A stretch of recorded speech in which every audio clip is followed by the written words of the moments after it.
आप अपने घर के अंदर जो है यानी दीनी तालीम और दीनी कल्चर को जो है दाखिल कीजिए ताकि हमारा मुआशरा बुराइयों के दलदल से निकलता हुआ नजर आए हज़रात। लेकिन मैं कहना चाहूंगा 24 घंटा रात और दिन का वक्त गुजर जाता है, उस 24 घंटा के अंदर मैं कहना चाहता हूं बच्चे जो है कल्चर दूसरी जगह से, लेक्चर दूसरी जगह से सुनते हैं, लेकिन वो अपने माँ बाप के कल्चर को फॉलो करते हैं। जाहिर सी बात है जिस घर में उसके माँ बाप नमाजी नहीं हो, फिर अगर माँ बाप ये तमन्ना करें कि मेरा बेटा इस कदर बच्चलन क्यों होता जा रहा है, कसूर उसमें 100% मुझ जैसे बाप का है कि मुझ जैसा बाप उसको हर तालीम से आगाह तो करते हैं, लेकिन दीन की तालीम पहले उसको इंसान बनने के लिए नहीं सिखाते हैं। आज पूरे 24 घंटे के वक्त में मेरे घर का आप जायजा लीजिए, हर वक्त जो है दुनियावी बातें, न कभी 24 घंटे के अंदर हश्र की बातें याद आती है, न कभी जहन्नम का तज़किरा होता है, न कभी जहन्नम के अजाब के सख्तियों का तज़किरा होता है, न कभी जन्नत की नेमतों का तज़किरा होता है, न कभी बुजुर्गों की जिंदगी का बयान होता है, न कभी औलिया किराम की जिंदगियों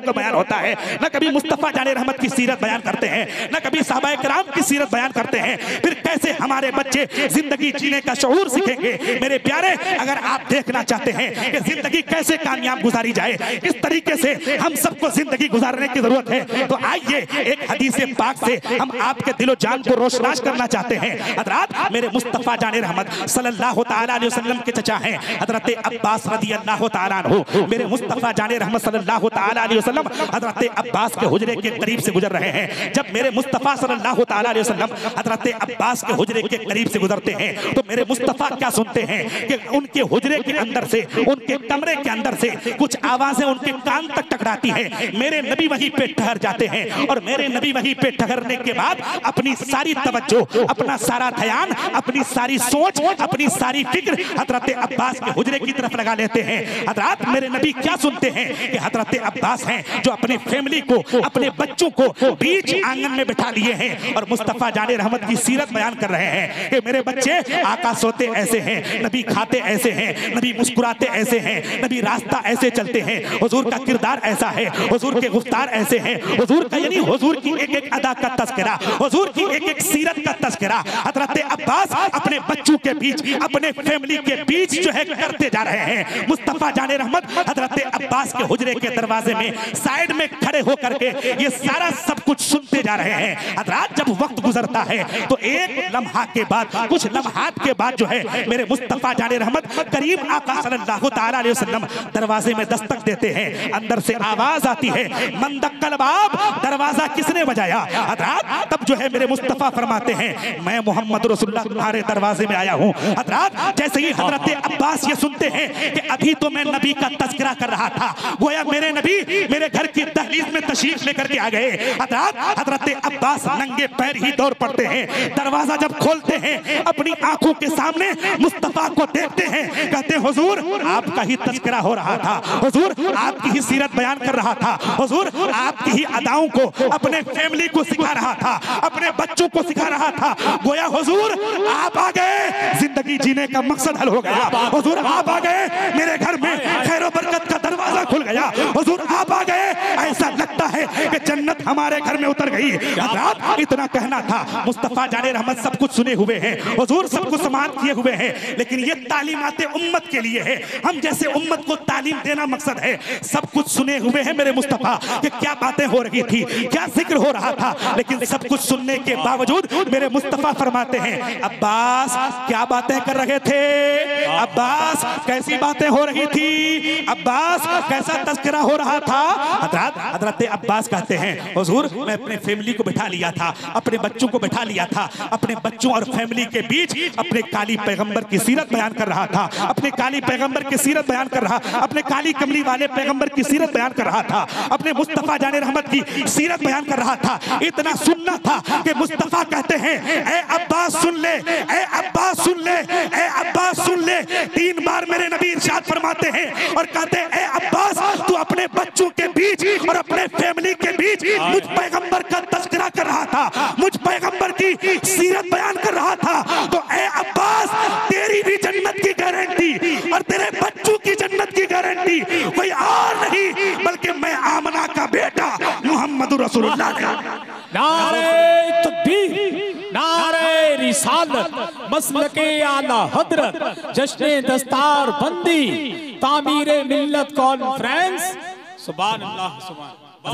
इसलिए आप जो है अपने घर में इस्लामी सोसाइटी, इस्लामी कल्चर को जो है राइज करने की कोशिश करें, तब जाकर के आप अपने मुसलमान होने का जो है हक हासिल करेंगे। आप जो है अपने मुसलमान होने का संदेश लोगों तक भी पहुंचाएंगे। आपके किरदार से पता चले कि आप मुसलमान हैं। लेकिन आज मेरे प्यारे समाज में इस कदर बुराई तेजी से बढ़ती जा रही है कि हमारे बच्चों के किसी अदा से, हमारे नौजवान या हमारे बूढ़े हजरात के अदाओं से ये लगता ही नहीं है कि हाँ हम मुसलमान हैं। मैं कहना चाहता हूँ, जबकि पैगंबर इस्लाम मियां मेडिकल साइंस का आज ये कहना है, आज चूंकि देखिए सबसे पहला जो है, सबसे पहला स्कूल एक माँ का गोद है। माँ के गोद में जब बच्चा संभल जाता है तो वो बच्चा जो है ऑटोमेटिक आगे चल करके मुजाहिद बनता हुआ नजर आता है। लेकिन जाहिर सी बात है, आज इस बुराइयों के दौर में जो माँ हर तरह की बुराइयों में डूब करके अपने बच्चों की परवरिश करेगी, फिर वो माँ अगर ये तमन्ना करे कि मेरा बेटा वक्त का मुजाहिद बन जाए, ये कभी नहीं हो सकता है। जो माँ खुद बुराइयों के दलदल में फैली हुई है, जो माँ सर से लेकर के पैर तक बुराइयों के कीचड़ में डूबी हुई है, फिर वो कैसे तमन्ना कर सकती है कि मौला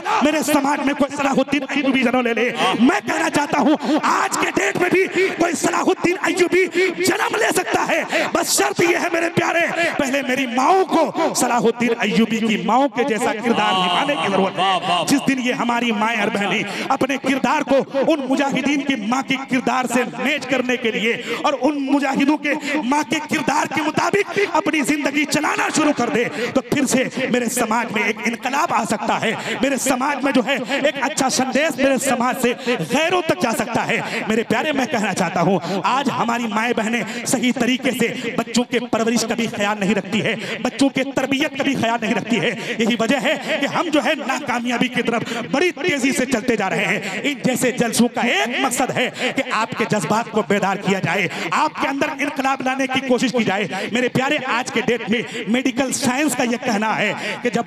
बच्चे की पैदाइश हो तो उस बच्चे को सबसे पहले माँ का दूध पिलाया जाए, इसलिए कि माँ के दूध के साथ साथ माँ की जिंदगी, माँ का किरदार भी बच्चे की जिंदगी में उतरता है। मेरे प्यारे, ये मेडिकल साइंस आज के डेट में कहने का काम किया है, लेकिन मेरे पैगंबर इस्लाम ने तो आज से 1450 बरस पहले ही कह दिया है कि ए औरतों, तुम अच्छी बन जाओ और अच्छाई के साथ अपने बच्चों को दूध पिलाओ, इसलिए कि जब तुम अच्छी हो जाएगी तो हमारे कौम का मुस्तकबिल भी अच्छा हो जाएगा और हमारे मुल्क का मुस्तकबिल भी अच्छा हो जाएगा। इसलिए कि तेरी गोद में पलने वाला बच्चा, ये मत समझना कि ये तेरा बच्चा बनकर के पल रहा है, तेरा बच्चा बनकर के बाद में पल रहा है। मजहब इस्लाम का सिपाही पहले बनकर के पल रहा है, मजहब इस्लाम का सच्चा मुबल्लिग पहले बनकर के पल रहा है। मेरे प्यारे, मैं कहना चाहता हूँ, जाहिर सी बात है, जब तक हमारी माएं बहनें सही तरीके से बच्चों की तरबियत नहीं करेंगे, हम जब अपने बच्चों को इल्म दीन की इफादियत और इल्म दीन की अहमियत से रोशनास नहीं करेंगे, आज हालात इस कदर बुरे हो गए हैं मेरे प्यारे, हम जो है ये बताना नहीं चाहते हैं। आज इल्म दीन के साथ साथ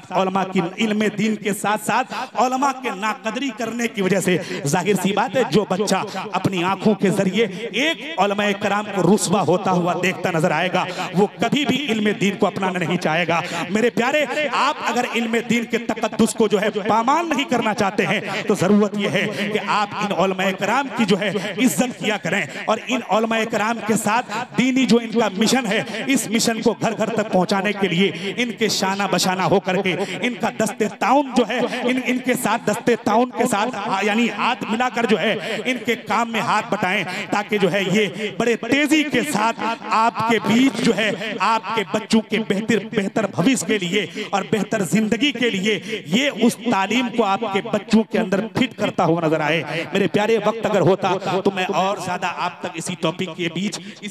के हवाले से कुछ पहुंचाने की कोशिश करता, लेकिन चूंकि मेरे बाद भी तकरीर होनी है, फिर हजरत मोहम्मद अली फैजी साहब का जो है मोहम्मद अली फैजी साहब की आमद हो चुकी है, पौन घंटा के करीब हमारी तकरीर हो चुकी है, इसलिए मैं नहीं चाहता हूं कि मजीद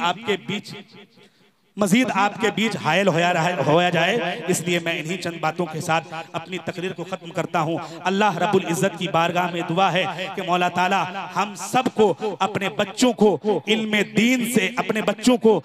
दीन से रोशनास कराने की तौफीक अता फरमाए। आमीन। वाखिरु दावाना अल्हम्दुलिल्लाहि रब्बिल आलमीन, अस्तगफिरुल्लाह रब्बी मिन कुल्लि ज़म्बि व अतूबु इलैह। अस्सलामु अलैकुम व रहमतुल्लाहि व बरकातहू।